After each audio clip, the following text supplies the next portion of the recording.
Okay, so FIFA's official explanation for why the cameras showed large, visibly empty sections is that those fans were at the concourses. Watching from the concourses. Yeah, that makes sense. Yeah, they paid $600 for assigned seats, and then they left to go stand in the hallway and watch football on a screen they could have watched from their hotel room. Right. In a hotel that was probably empty anyway, because the hotels are empty in the USA. Yeah, Houston, for example, host city, one of the biggest World Cup hubs. One hotel spent $15,000 getting ready for the rush. Opening weekend, 80 of their 100 rooms still dark. Think about that. They spent 15 grand and couldn't even fill the building in a flagship host city. And FIFA told that hotel this was going to be a windfall. Automatic, historic, don't worry about it. So what's FIFA's excuse for the hotels? Well, I imagine FIFA is probably saying the guests preferred the lobby instead of a room. Look, we've been covering this since May, and everything we said was going to happen, happened. The fan lockouts, the price gouging, the empty seats, and now we're in week 2 and there's something new, and it's even worse. How much worse? Well, there's a woman from Barrie, Ontario. She drove down to the States with her 72-year-old father. She had the confirmation emails. She had the hotel. She had the dream. And then she was standing in a New Jersey parking lot holding $1,700 tickets for seats that turned out to vanish in thin air. Yeah, they didn't exist. That's what we're digging into today. How the official system is the biggest scam in the building. So stay with us. But first, let's start with the empty seats. FIFA's been announcing thousands of fans, virtual sellouts, stadium capacities full. Except the cameras were right there telling a completely different story. Large sections, completely visible on international broadcast television, empty. Not sparse, not a few gaps, empty. And FIFA's response was the ticket scan argument. They said the figure was based on gate scans, meaning people came into the stadium and instead of going to their seats, they left and went to the concourses. That stupid answer again. That's the answer that they went with. Thousands of people who planned trips, saved money, arranged visas, and flew internationally, they're arriving at matches, finding their seats, looking at the pitch and saying, yeah, the hallway I think is calling me. It takes a special kind of discipline to say that without laughing, and I can't do it. And here's what makes this bigger than just one bad explanation. FIFA's entire pitch to North America. Every host city, every hotel, every business that spent real money preparing. This was supposed to be historic demand, sold-out crowds. You can't afford to miss this. And then the cameras show empty seats. And the official line is that we need to trust the scan data over our own eyes. FIFA is asking the world to look at an empty section and believe that it's full of invisible people. Which would be fine, except for what was happening just miles away at the hotels. Right. Before this tournament even started, booking data had a quiet, interesting signal in it. Canada and Mexico were already outperforming most American host cities.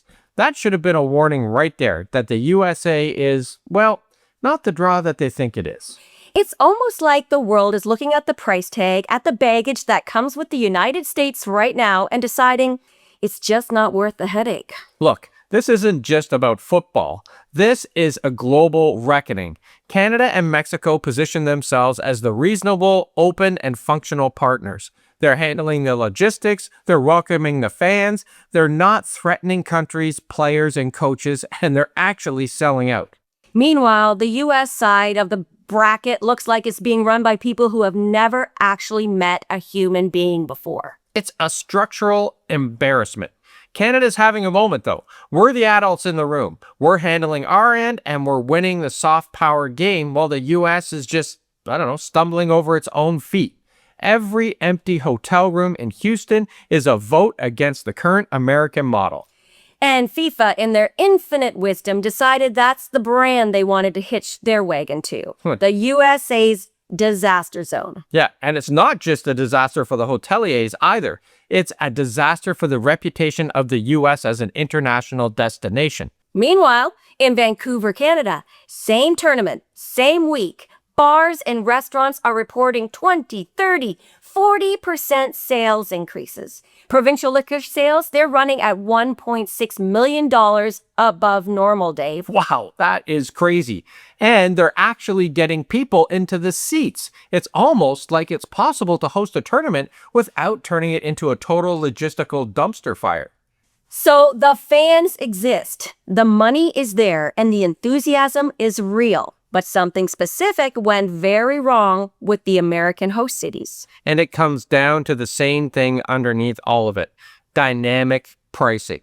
FIFA kept pushing prices higher and higher. Tickets, airfares, hotel costs, all climbing together until the point where ordinary fans just stopped buying. Expensive seats went empty, hotel rooms went dark, and FIFA is still calling it historic. Are they blind? They are blind. They price the fans they need right out of the building. And once you hollow out the real market, well, then you leave the door wide open for the sharks. And this is where we get back to that woman from Barrie. The speculative selling scam. In plain language, someone lists a ticket they don't actually own yet. They post it on the resale market. They take your money and they bet they can find that ticket cheaper later and pocket the difference. But if the market dries up or the prices spike, well, then they just cancel on you. And the fan standing at the gate or in the parking lot, like this woman, is the one holding the broken end. StubHub, they point at FIFA's transfer restriction. FIFA points at StubHub's platform. And the fan is standing there with a phone full of confirmation emails and 0 seats. Everybody collects a fee, but somehow the customer is the only one who doesn't get a seat. And this is where it connects back to the empty sections. FIFA made the whole market worse. By pushing prices so high and making the ticketing system so complicated, they created a perfect environment for this kind of thing to run freely. The fans who would have bought direct, early, with no complications, they were priced out. It's like almost billionaires are running this or something. And what filled that gap was speculation. FIFA didn't just mismanage ticketing, they built the conditions for it. Now, let's get back to the woman from Barrie. What did she spend? 1,700 Canadian dollars for the tickets. And then, hours before that kickoff, she opens her phone and the tickets are, poof, gone. She calls StubHub, and StubHub says, call FIFA. She calls FIFA, and FIFA says, call StubHub. So she's in a New Jersey parking lot with her elderly father with a phone full of confirmation emails and 0 seats. But guess what? She eventually got a refund and replacement tickets to a different match, but only after the CBC contacted StubHub directly. And that's what you need to pay attention to.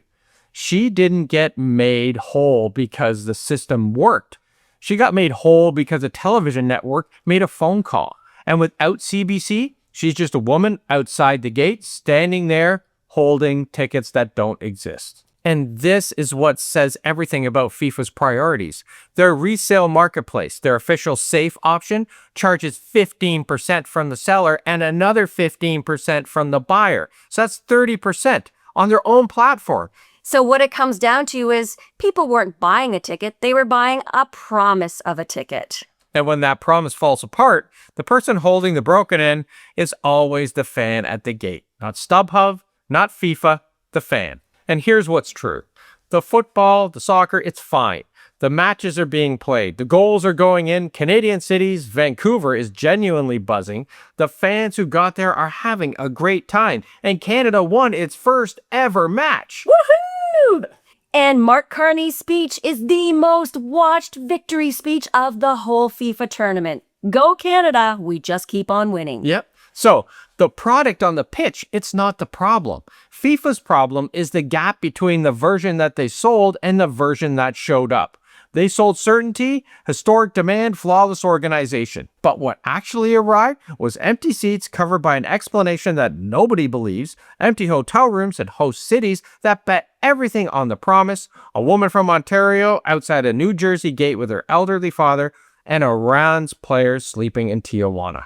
FIFA looked at how much people love this sport and decided that they think love had no limit, that the fans would absorb any price, any inconvenience, any political environment, even Donald Trump. They thought, just keep squeezing, they'll come back.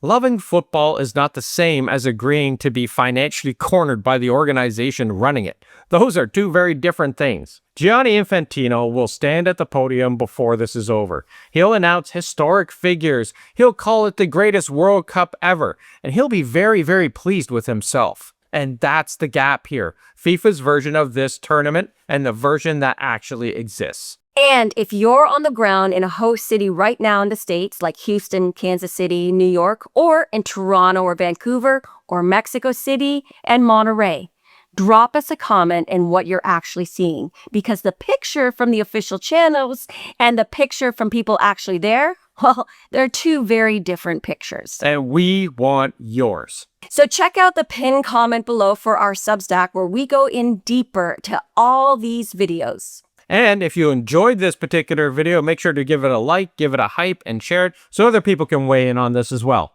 So thanks for watching, everyone, and we'll see you in the next one. Ciao for now.